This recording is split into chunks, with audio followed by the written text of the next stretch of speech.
Kalau kita mau ditolong oleh Allah dengan cara ajaib, tunjukkan keyakinan kita dalam kondisi-kondisi yang ajaib, yang sulit.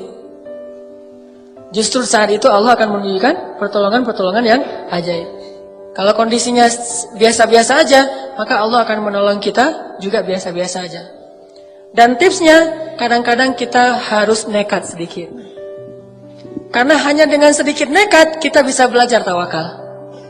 Kalau semuanya harus dihitung logis, kapan kita akan belajar tawakal? Ini kayaknya kurang logis nih. Memang kita butuh hitung-hitungan logis, ilmiah butuh. Cuman sedikit nekat itu dibutuhkan juga. Harus dikombin nih. Logika, iman, nekat. Logika, hitung-hitungan ilmiah. Iman, yang penting kita melakukannya tidak melanggar syariat. Nekat, disitulah bab tawakal. Kalau udah sesuai dengan hitungan-hitungan ilmiah, kemudian juga kita tidak melanggar hukum Allah, sedikit berspekulasi, dalam bahasa lain adalah nekat, di situ kita akan ngerasain the power of kepepet. Itu baru dapat power of kepepet. Dengan kita sedikit nekat, kita akan tahu, oh saya mah nggak bisa ngandelin siapa-siapa kalau gini, cuma bisa ngandelin Allah Subhanahu Wa Taala. Begitu kita sekali berhasil mengandalkan Allah dan pasti berhasil, maka kita akan semakin yakin untuk terus mengandalkan Allah next.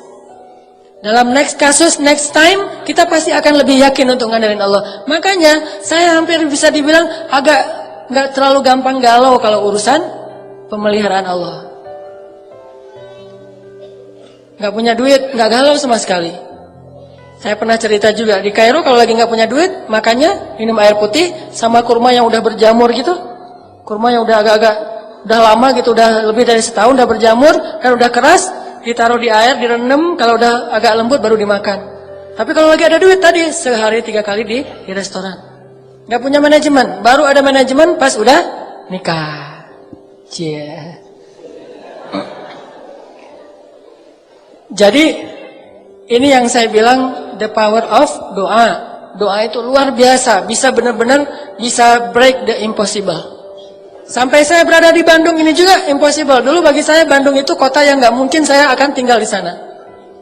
Saya awal-awal datang ke Bandung, belum punya kerjaan sama sekali.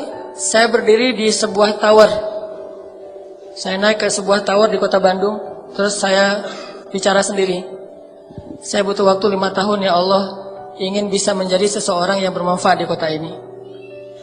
Kenapa saya naik ke tower? Bukan karena lebih dekat ke Allah. Karena kalau mau lebih dekat ke Allah, jangan naik ke tower. Sujud serendah-rendahnya. Makin rendah, makin dekat. Saya naik ke tower tuh cuma pengen menikmati kota Bandung. Melihat kota Bandung, wah Masya Allah, saya 5 tahun lagi nih, harus menjadi seseorang yang bermanfaat di kota Bandung ini. Alhamdulillah setelah 5 tahun, Allah kasih kemudahan yang luar biasa. Dan hampir bisa dibilang, saya datang ke Bandung juga nggak punya modal sama sekali. The power of kepepet. Di situ belajar tawakal pada Allah. Ya Allah, saya ini datang ke sini karena ingin beramal soleh, karena saya ingin lebih taat kepadamu, saya ingin berdakwah. Tapi saya nggak mau jadi guru tetap, Allah. Masih ada requestnya juga. Allah, saya kalau bisa jangan jadi guru tetap ya. Saya orangnya karena susah diatur, senangnya loncat sana loncat sini. Jadi kalau bisa yang bebas-bebas aja ya Allah. Gitu. Akhirnya diundang, alhamdulillah ngajar. Yang dulu saya pernah cerita, saya disuruh ngajar ceramah. Saya ceramah nggak bisa. Bisanya cuma teriak-teriak doang. Alhamdulillah bisa ngaji, tapi kalau ceramah nggak bisa. Awal-awal ceramah kebalik. Allah Sallallahu Alaihi Wasallam, Rasulullah Subhanahu Wa Taala. Kembali. Saking semangatnya gitu, Rasulullah Subhanahu Wa Taala, Allah teh Sallallahu Alaihi Wasallam. Jamaah bingung. Ini Ustaz dari Kairo Sallallahu Alaihi Wasallam kebalik. Terus bingung lagi nih, gaya siapa kalau mau ceramah? Gaya Agim aja lah. Halo? Betul tidak? Gitu-gitu.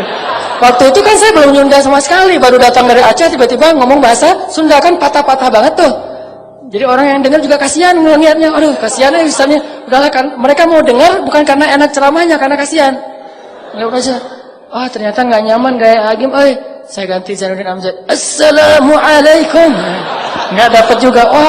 Nggak nyaman juga. Akhirnya be yourself no matter what they say lah. Akhirnya ceramah yang sebisanya saya aja. Udah mulai nulis-nulis buku. Nulis-nulis buku pertama, saya penulis, saya kulinya, saya direkturnya, saya ngejualnya. Saya nulis buku, judulnya Tadabbur Al-Quran. Terus saya kirim ke Sumatera, ke Kalimantan, ke teman-teman Kairo yang udah pulang. Ngirim pakai bus, terus juga pakai beberapa paket yang ngirim keluar kota. Bawa pakai dus Marlboro gitu kan, buku kan berat tuh kalau pakai dus Marlboro. Saya angkat sendiri di Soekarno-Hatta. Wah, ternyata itu penulis bukunya.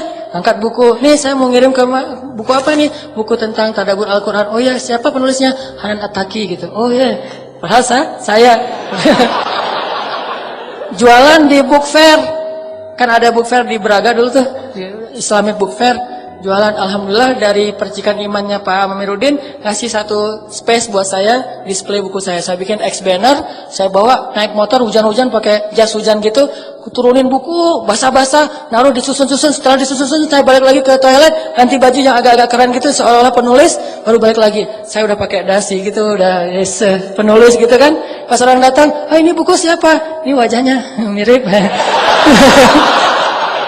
Jadi di cover buku itu wajah saya paling gede tuh. Tulisannya kecil, yang penting wajah saya. Biar orang, kan lagi pencitraan, pengen terkenal, namanya juga pengen terkenal, jadi wajahnya gede, judulnya kecil. Pas orang lihat, ini buku siapa yang nulis? Mirip. Oh iya, ini penulisnya minta tanda tangan. Dari situ mulai banyak acara, udah gitu bikinlah beberapa lembaga. Dari situ saya mencoba, itu awal saya ngerasa feeling guilty kan. Kok saya belajar jauh-jauh cuma untuk ngajar-ngajar gini terus dibayar? Saya harus bikin dakwah yang saya nggak dibayar. Akhirnya setelah 7 tahun kayak gitu, Allah kasih ilham, muncullah Pemuda Hijrah. Dan saya merasa dengan Pemuda Hijrah ini hilang sedikit feeling guilty-nya, karena bisa berdakwah yang tidak ada lagi orientasi-orientasi apapun selain pengen berkhidmat kepada agama Allah Subhanahu Wa Taala. Tapi itu perjalanan semuanya tidak akan terjadi kecuali dengan doa. Kalau ngandalin ilmiah, nggak kayak gitu. Ilmiahnya harusnya saya pulang dari Kairo tuh udah di Banda Aceh aja. Ngapain jauh-jauh ke Bandung? Atau ilmiahnya saya nggak usah ke Kairo, udah aja sekolah di Banda Aceh atau kuliah di Banda Aceh.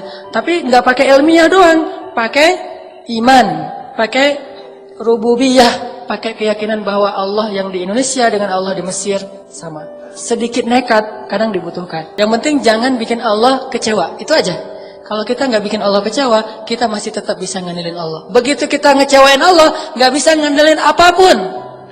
Kalau kita mengandalkan Allah, maka Allah akan menggunakan segalanya untuk kebaikan kita. Kalau kita nggak bisa mengandalkan Allah, maka kita kehilangan segalanya. Sehingga ulama bilang, siapa yang mendapatkan Allah, dia mendapatkan segalanya. Siapa yang kehilangan Allah, dia kehilangan segalanya. Minta sama Allah. Wa idza sa'alaka 'ibadi anni fa inni qarib. Allah itu dekat sama hambanya. Ujibu da'watad da'i idza da'an. Aku mengijabah setiap permintaan orang-orang yang meminta kepadaku. Minta sama Allah.